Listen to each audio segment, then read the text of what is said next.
நான் உங்கள் முத்துக்குமாரி. இந்த வீடியோவில் நம்ம 12 ராசிக்கான ஃபெப்ரவரி மாத ராசி பலன் பார்த்துட்ருக்கோம். அதுக்கு முன்னாடி நம்ம சேனலில் நீங்கள் சப்ஸ்கிரைப் பண்ணலைன்னா மறக்காமல் சப்ஸ்கிரைப் பண்ணிக்கோங்க. பெல் ஐக்கனை ப்ரெஸ் பண்ணிக்கோங்க. அதில் ஆல் அப்படின்னு ஒரு ஆப்ஷன் இருக்கும், அதை கண்டிப்பாக கொடுத்துருங்க. ஸோ தட் நம்ம சேனலில் போடக்கூடிய எல்லா வீடியோஸும் உங்களுக்கு ப்ராப்பராக நோட்டிஃபை ஆகும். ஸோ 12 ராசிகளில் இப்போ நம்ம பார்க்க போகிற ராசி கன்னி ராசி. ரொம்ப ரொம்ப நல்லா இருக்க போகிற ராசின்னு நான் ஆங்கில புத்தாண்டு பலன்களில் சொன்ன ராசியில் ஒன் ஆஃப் த ராசி கன்னி. சரி, பிப்ரவரி மாதம் எப்படி இருக்க போகுது? இயர்லி நல்லா இருக்க போகிறோம். இந்த மாதம் பர்டிகுலராக எப்படி இருக்க போகிறோம்? பாசிட்டிவ் என்ன, நெகட்டிவ் என்ன, எதெல்லாம் கவனமாக இருக்கணும், எதை நம்ம தைரியமாக இறங்கி பண்ணலாம், எல்லாத்தையும் டீட்டெயிலாக பார்ப்போம். ஸோ கன்னி அப்படின்னாலே புதனுடைய ராசி. சமயோஜித புத்தி, ப்ரெசன்ஸ் ஆஃப் மைண்ட் அதெல்லாம் ரொம்ப அதிகமாக உள்ள ஒரு ராசி.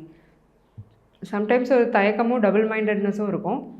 அது நேச்சுரல் தான். இந்த ராசியில் உள்ளவங்களுக்கே இருக்கக்கூடிய ஒரு நேச்சுரலான ஒரு ஹேபிட் தான். சரி, பிப்ரவரி 1ஆம் தேதியே ராசி அதிபதியான புதன் 5ஆம் இடத்துக்கு போகிறாரு. Excellent start, good start, excellent, very much excellent. சூப்பராக இருக்க போகுது இந்த மாதம். ஏன்னா 5ஆம் இடம்ங்கிறது உங்கள் டிசைர்ஸை குறிக்கக்கூடிய ஸ்தானம். ஸோ உங்கள் டிசைர்ஸ் எல்லாத்தையுமே ஃபுல்ஃபில் பண்ணிக்கக்கூடிய ஒரு மாதம் இந்த பிப்ரவரி மாதம். மன ரீதியாக ரொம்ப சாட்டிஸ்ஃபைடாக, ரொம்ப நிம்மதியாக இருக்க போகிறீங்க. என்ன தான் 6ஆம் இடம் கொஞ்சம் பாவகிரகங்களால் சூழப்பட்டு எதிரி தொல்லை, கடன் தொல்லை அப்படிங்கிற விஷயங்கள்லாம் உங்களை படுத்தினாலுமே எல்லாத்தையும் மீறி ஒரு மன அமைதிங்கிறத இந்த மாதம் உங்களுக்கு கொடுக்கும். சரி, ஒவ்வொரு செக்டாருக்காக எப்படி இருக்குன்னு பார்த்துடலாம். ஃபஸ்ட்டு தொழில். சொந்தமாக பிஸ்னஸ் பண்ணுறவங்க, செல்ஃப் எம்ப்ளாய்டாக இருக்கிறவங்க கொஞ்சம் கவனமாக இருக்க வேண்டிய மாதம் இந்த மாதம். ஏன்னா 6ஆம் இடத்துல இவ்வளோ நாள் சனி மட்டும் இருந்தார். 6ல் சனி மட்டும் இருக்கும்போது அது ரொம்ப ஒரு எக்ஸலண்ட்டான விஷயம். நானே சொல்லியிருப்பேன், இந்த வருட ராசி பலனில் சொல்லியிருப்பேன், கன்னிக்கு சனி ரொம்ப யோகமாக இருக்கிறாரு எல்லாமே சொல்லியிருப்பேன். ஆனால் இந்த மாதம் சூரியனும் அங்கே போய் சனியோடு இருக்கிறாரு. ஸோ பிப்ரவரி 13க்கு மேலே சூரியன் இந்த கும்பத்திலேருந்து மீனத்துக்கு பயிற்சி ஆகிறாரு. ஸோ பிப்ரவரி 13 வரைக்கும் தொழிலில் ரொம்ப கவனமாக இருக்க வேண்டியது அவசியம். எதையுமே அகலக்கால் வைக்காதீங்க. எதையுமே நல்லா யோசித்து முடிவெடுங்க. புது பரிமாணங்கள் தொழிலில் பிப்ரவரி 13 வரைக்கும் எடுக்க வேண்டாம். பெரிய இன்வெஸ்ட்மெண்ட் பண்ண வேண்டாம். யாரையும் நம்பி பணம் கொடுக்க வேண்டாம். எப்போ வர? பிப்ரவரி 13 வர. அதுக்கப்புறம் எப்படி இருக்குது? ஒன்றும் பிரச்சனை இல்லை. சனி பேக் டு ஃபார்ம். இவ்வளோ நாள் 2 பேர் சண்டை போட்டுட்டு இருந்தாங்க. 2 எதிரி கிரகம், 2 பாவ கிரகம். சூரியன் விட்டு கிளம்பிட்டாரா, சனி அப்பாடுன்னு ரிலாக்ஸ்ட் ஆகி பழையபடி ஃபேவரபுளாக நடக்க ஆரம்பிச்சிருவார். ஸோ பிப்ரவரி 13ஆம் தேதிக்கு மேலே இருந்த எதிரி தொல்லைகள்லேருந்து நிவர்த்தி.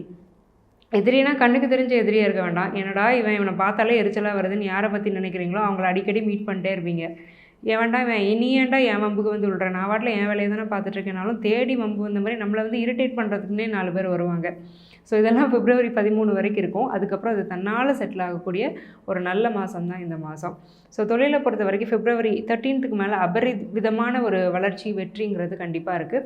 ஸோ நல்ல ஒரு ஆர்டர்ஸ், பிஸ்னஸ் ஆர்டர்ஸ் அப்படிங்கிறது கிடைக்கும். நல்ல ப்ராஃபிட்டில் முடிப்பீங்க. ஸோ கைக்கு வர வேண்டிய பணங்கள், நீங்கள் செஞ்ச தொழிலுக்காக உங்கள் கைக்கு வர வேண்டிய பணங்கள்லாம் சேரும். ஸோ கடனில் ஒரு நல்ல பகுதியை உங்களால் இந்த மாதத்தில் அடைக்க முடியும். ஏன்னா சனி 6ல் இருக்கிறது கடன் நிவர்த்தி. ஸோ 6ஆம் இடத்துல ஒரு பாவகிரகம் இருக்கும்போது அந்த 6ஆம் இடத்தோட ஒரு கெட்ட விஷயங்கள்லாம் அழியும். ஸோ அதில் ஒன்று தான் கடன், நோய், எதிரி. ஸோ இந்த 3ஐயும் அழிக்கக்கூடிய வல்லமை உள்ள கிரகம் தான் சனி. ஸோ பிப்ரவரி 13லேருந்து அவர் ரொம்பவே ஃபேவரபுளாக இருக்கிறாரு. ஸோ தொழில் செய்கிறவங்களுக்கு பிப்ரவரி 13லேருந்து ரொம்பவே நல்லா இருக்க போகுது. அதில் எந்த டவுட்டும் இல்லை. சரி, வேலையில் இருக்கோம், எங்களுக்கு எப்படி இருக்குது? 10ஆம் அதிபதி புதன் எக்ஸலண்ட் 5th இருக்காரு. சூப்பராக இருக்க போகுது, ரொம்ப நல்லா இருக்க போகுது. புது வேலை மாற்றம். என்ன கம்பெனி நினைக்கிறீங்களோ, சில பேருக்கு ட்ரீம் ஜாப்னு ஒன்று இருக்கும், ட்ரீம் டெசிக்னேஷன் ஒன்று இருக்கும், ட்ரீம் கம்பெனின்னு ஒன்று இருக்கும். ஒரு சாதாரண கம்பெனியில் இருக்கேன், ஆனால் எனக்கு ஒரு மல்டிநேஷ்னல் கம்பெனியில் வேலை செய்யணும்னு ஆசை.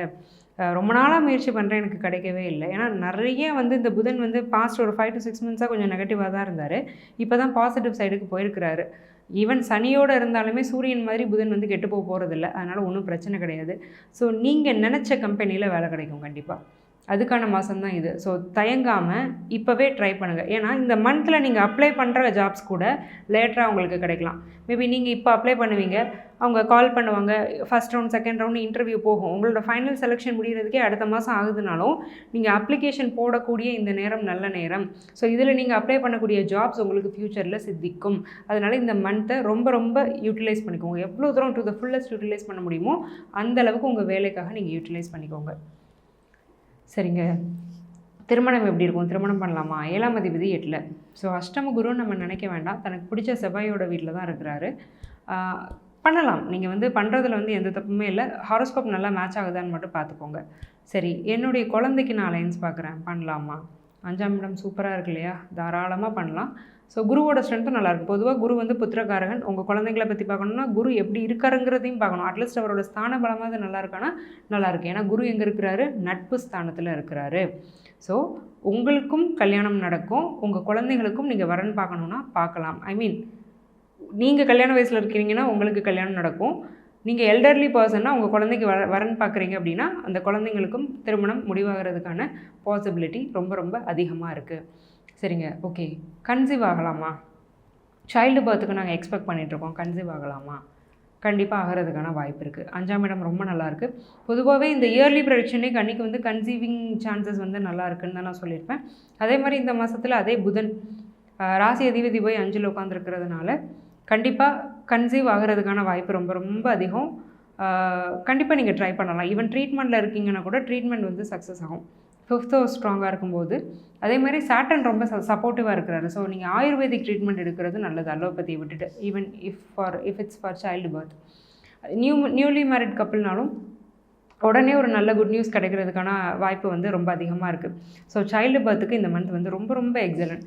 சரிங்க, நாங்கள் ப்ராப்பர்ட்டி வாங்கணும்னு நினைக்கிறோம். ப்ராப்பர்ட்டி வாங்கலாமா? 4ஆம் இடம் எப்படி இருக்குது? குரு 8ல் உட்காந்துருக்கிறார். மறைமுக யோகம்னு சொல்லுவோம். அதாவது இதை நான் வந்து வெளிப்படையாக வாங்கியிருந்தேன்னா நிறைய பணம் கொடுத்து வாங்கியிருக்கணும். பட் என் ஃப்ரெண்டு மூலமாக போனதுனால எனக்கு இது கொஞ்சம் சௌகரியமாக கிடச்சிது. என் ஃபேஸ் வேல்யூ பார்த்து எனக்கு கொஞ்சம் குறைச்ச விலையில் கொடுத்தாங்க. இந்த மாதிரியெல்லாம் ப்ராப்பர்ட்டி இந்த மாதத்தில் கிடைக்கும். அதே மாதிரி ஷேர்ஸில் நீங்கள் போடக்கூடிய இன்வெஸ்ட்மெண்ட்ஸ் வந்து ரொம்ப நல்லாயிருக்கும். ஷேர்ஸு இல்லை மியூச்சுவல் ஃபண்ட்ஸில் நீங்கள் குட்டி குட்டியாக இன்வெஸ்ட் பண்ணுறீங்கனாலும் அது நல்ல ரிட்டர்ன்ஸ் கொடுக்கறதுக்கான வாய்ப்பு இருக்குது. மற்றபடி சாலிடான ஒரு விஷயங்கள்லாம் பெருசாக இல்லை, பெரிய பெரிய இன்வெஸ்ட்மெண்ட்ஸ்லாம் தேவை கிடையாது. குட்டி குட்டியாக பண்ணுங்கள். உங்களுக்கு வந்து ஒரு என்ன சொல்கிறது, ஒரு ஃபேவரபுளாக ஒரு ப்ராப்பர்ட்டி கிடைக்கிறதுக்கான வாய்ப்பு இருக்குது. ஃபேவரபுள்னா கம்ப்ளீட் ஃபேவரபுள் கிடையாது, கொஞ்சம் ஒரு சலுகையில் கிடைக்கக்கூடிய ஒரு வாய்ப்பு வந்து இந்த மாதம் இருக்குது. சரிங்க, ஓகே. ப்ராப்பர்ட்டி வந்து நல்லாயிருக்கும். நாங்கள் ஃபாரினில் இருக்கோம், எங்களுக்கு எப்படி இருக்க போகுது? கொஞ்சம் கஷ்டம்தான். ஏன்னா 12ஆம் அதிபதி சூரியன் போய் சனியில் மாட்டிகிட்ருக்காரு. ஃபாரின் போகணும்னு ட்ரை பண்ணிகிட்ருக்கீங்கன்னா இந்த மாதம் விட்டுருங்க. அல்லது வீசா ஏதாவது ட்ரை பண்ணுறீங்கன்னா கூட நீங்கள் நெக்ஸ்ட் மந்த் வந்து அப்ளை பண்ணுறது நல்லது. ஏன்னா இந்த மந்த் நீங்கள் அப்ளை பண்ணுறது அது கொஞ்சம் தடங்கல் ஆகிறதுக்கான வாய்ப்பு இருக்குது. பட் ஆனால் நெக்ஸ்ட் மந்த்லேருந்து ரொம்ப நல்லாயிருக்கு. ஏன்னா சூரியன் வந்து உச்சமாக போகிறாரு. இன்னும் ஒரு 1.5 மாதத்தில் 2 மாதத்தில் வந்து சூரியன் உச்சமாக போகிறாரு.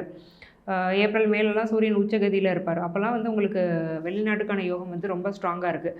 அது வரைக்கும் கொஞ்சம் பொறுமையாக இருங்க. எதையுமே வந்து அகலக்கால் வைக்க வேண்டாம், பொறுமை மட்டும்தான் தேவை. நல்லா இல்லைன்னு நான் சொல்ல மாட்டேன், இப்போதைக்கு வேண்டாம், அவ்வளோதான். சரி, ஓகே.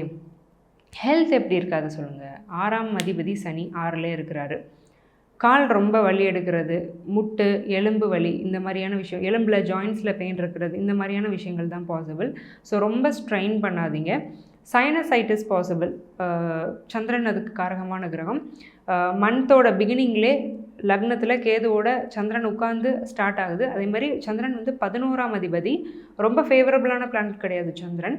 அதனால் சைனசைட்டிஸ், கோல்டு, இந்த மாதிரியான விஷயங்கள் இந்த மந்த்தில் ஃப்ரீக்வெண்ட்டாக நடக்கிறதுக்கான வாய்ப்பு இருக்குது. பொதுவாகவே குளிர்காலம், ஸோ அதனால் கொஞ்சம் உடம்பையும் நல்லா பார்த்துக்கோங்க. சரி, நாங்கள் ஸ்டூடெண்ட்ஸ் எங்களுக்கு எப்படி இருக்க போகுது? எக்ஸாமினேஷன் ரிசல்ட்ஸ்லாம் எப்படி வரப்போகுது? காம்படிட்டிவ் எக்ஸாமினேஷன்ஸ் எப்படி இருக்க போகுது? கண்டிப்பாக சக்ஸஸ் நிறையா இருக்கும் கன்னிராசியில். ஏன்னா 5th ஹவுஸ் ரொம்ப ஸ்ட்ராங்காக இருக்குது. சனி சந்திரன் வந்து 12ஆம் இடத்தை பார்க்குறதுனால நைட் டைமில் படிப்பேன், நான் ஒரு நைட் அவுல் அப்படின்னு சில பேர் வந்து மார்னிங் பர்சனாக இருப்பாங்க, அவங்களுக்குலாம் ஒன்றும் பிரச்சனை இல்லை. நைட் டைமில் படிக்கக்கூடிய ஸ்டூடெண்ட்ஸுக்கு வந்து டிஸ்ட்ராக்ஷன்ஸ் ஆகிறதுக்கு வாய்ப்பு இருக்குது பெக்யூலியராக. அதனால் அந்த டிஸ்ட்ராக்ஷன்ஸை மட்டும் குறைச்சிக்கோங்க. நீங்கள் நைட் அவுலாக இருக்கிறீங்க அப்படின்னா டிஸ்ட்ராக்ஷன்ஸை குறைச்சிக்கோங்க. பொதுவாகவே ரொம்ப நேரம் தூங்காமல் இருக்கிறது ரொம்ப நல்லது, ரொம்ப நேரம் முழிச்சிருக்காமல் இருக்கிறது ரொம்ப நல்லது. கொஞ்சம் சீக்கிரம் தூங்குகிற ஹேபிட்ஸை வச்சுக்கோங்க.